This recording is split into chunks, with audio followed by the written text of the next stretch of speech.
Okay, Dave, if you could give me your full name, where you were born, and what you did as a youngster. My name's David W. Matlak. I was born in Erie, PA, and I did what every kid back in the 70s wanted to do, Which was? get in trouble. So, do you have any brothers or sisters? I have one brother and one sister, Okay. both older than I am. Okay, so you're the I'm the youngest. baby of the family, yes. Okay. So what kind of games did you play when you were younger? And did you play them mostly with your older brother and sister, or did you play with a lot of friends? Both my older brother and sister are 5 years and 3 years older than I am, so I was left out of everything. Every game that I've ever played was with my childhood friends or by myself. Okay.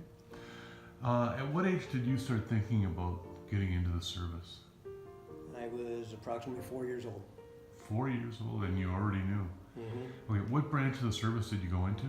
The first time I went into the Army, and then I didn't enjoy what I was doing, so I transferred over to the Navy. And altogether, with my time in service, I spent 14 and a half years in. Okay, so obviously when you were 4 years old, you were thinking about. I wanted to be in the Army like my uncle. Okay, and that's why, because of your uncle. Yes, he was in Vietnam, and I wanted to go with him, and I wasn't allowed. So, did you play Army guys? Did you play Army or anything like that Non-stop. when you were a youngster? Yes. Non-stop. Yeah. And you had a lot of friends that Oh, liked yes. doing it too. Yes. Okay, great. When you went into basic training, how was that for you? Basic training for me in the Army was exciting. It was everything I wished for. They challenged me to the point to where I knew it would make me a better person when I got done. Okay. Do you remember any of your instructors at all? I can picture them, but I have no clue what their names were. It's been back in '85 that I Okay. went to Fort Benning, Georgia for. Yeah. So that'd be quite a while. Yes, sir. So do you remember any? I mean, were any of them pretty cruel to you, or was it just pretty much what you expected and just went through? The basic training I went through was considered old school. They were allowed to yell at you. They were allowed to get in your face. They motivated you by terms of loudness. Now, in the military, they are not allowed to do that. Everything that I was taught in the military, you are not allowed to do as of 2000. Okay. Why the change? That, I have no idea. It all basically started, and I hate to say this, back in the Clinton era Mm-hmm. with kinder and gentler military. There again, I was brought up during the Vietnam, and all of the instructors and everybody that pushed me to be who I am today went through that. So I wanted to experience what they went through. That's why I chose the path I chose. Okay. Did you have any, when you were in basic training, did anybody pull any practical jokes on you at all? Oh, we did all the time. We did all the time. I was Remember one- some of them? I was one of 53 guys that was from Ohio. And we were nonstop hazing each other. But we were also doing it in my eyes back then. We were motivating each other because I was at 109 pounds when I went into basic training. Wow. I carried more than the guy that was 212, was the biggest in our company. And yeah, I was basically nowadays what they would call a bully when I was in boot camp because I was the smallest. So you But had yet, to be. I was the meanest because I had to be, and that's what I wanted to be. What years were you in, and what was your highest rank? I was in from 1985 to 1999. The highest rank was an E5 in the Navy, which I was a nuclear machinist. Okay. So how many years was it? Like how many years in the Army? How many years in the Navy? I was 2 years in the Army. I was supposed to go to school. It didn't work out for me. I wasn't school material. So I transferred over to the Navy and spent 8 years in the Navy. Then I turned around and joined a special boat unit out of Tennessee in the Army National Guard. And that didn't work out, so I moved to Ohio, which was a transportation unit in the Army Reserve. And I finished my time out in the reserves. Okay. But altogether, with time in service, I had 14 and a half years before I went into the reserves. Okay.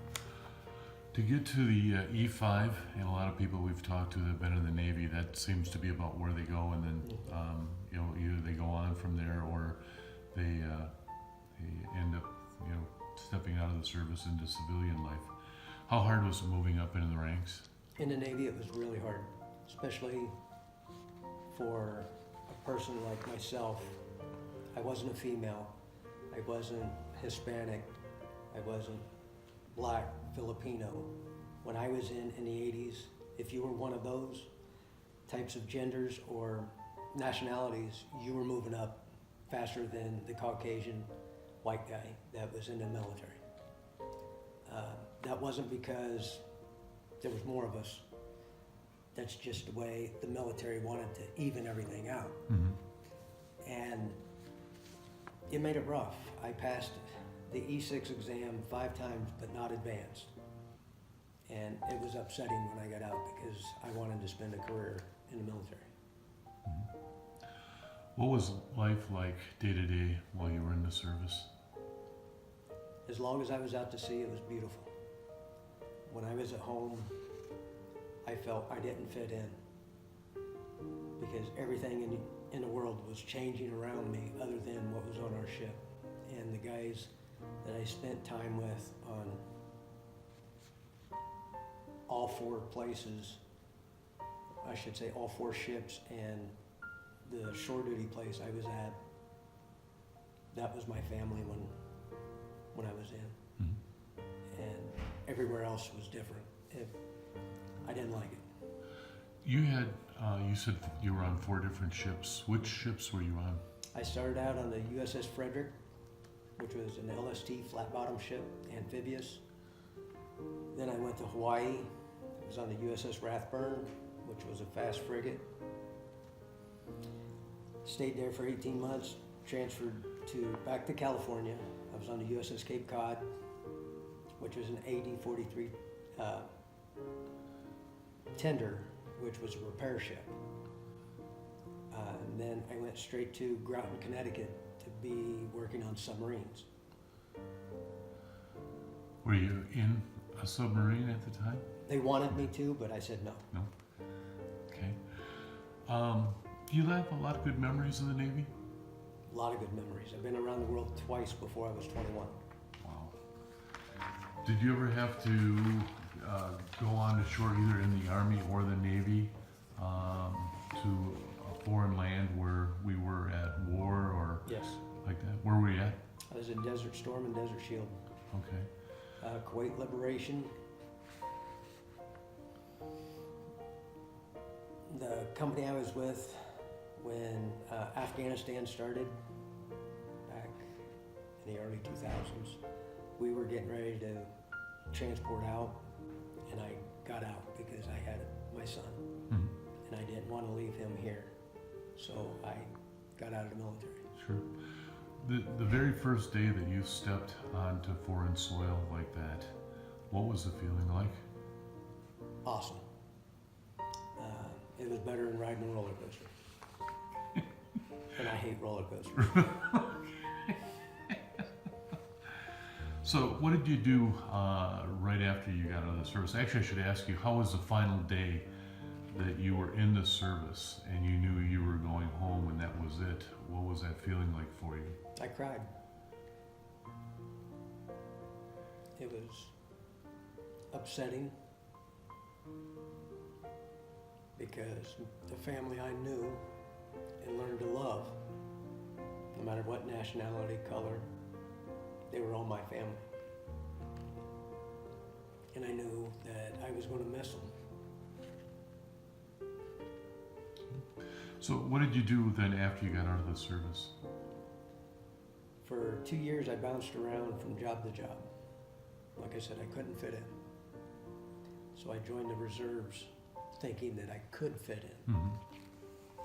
And the guys in Tennessee helped me transition into civilian life.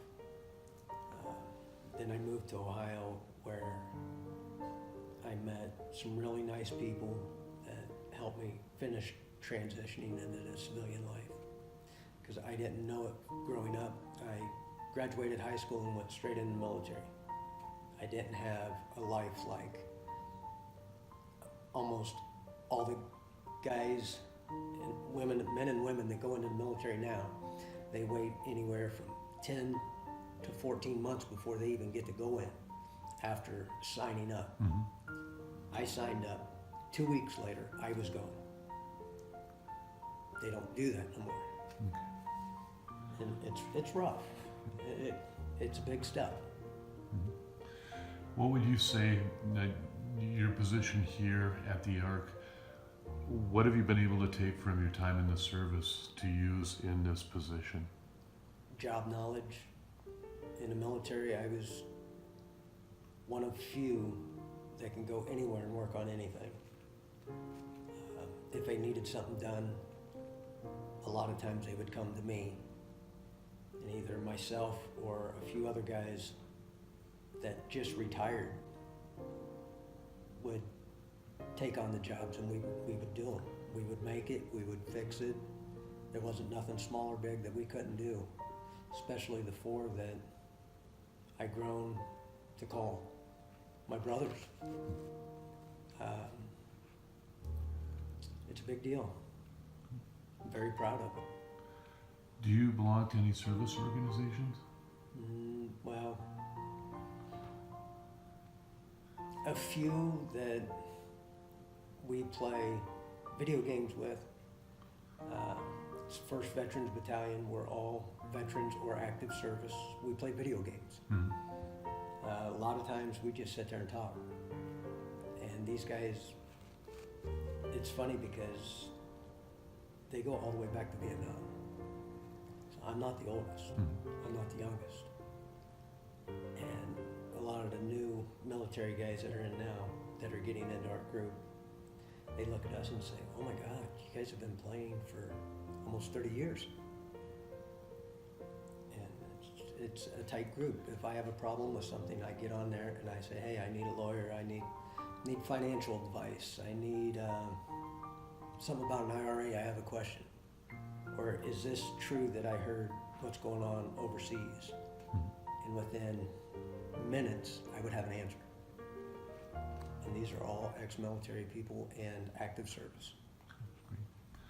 Well, Dave, first of all, I want to thank you for your service. I also want to ask people to pray for you and your family, as I know you're going through some rough times. And I also want to thank you for doing the interview. You're welcome.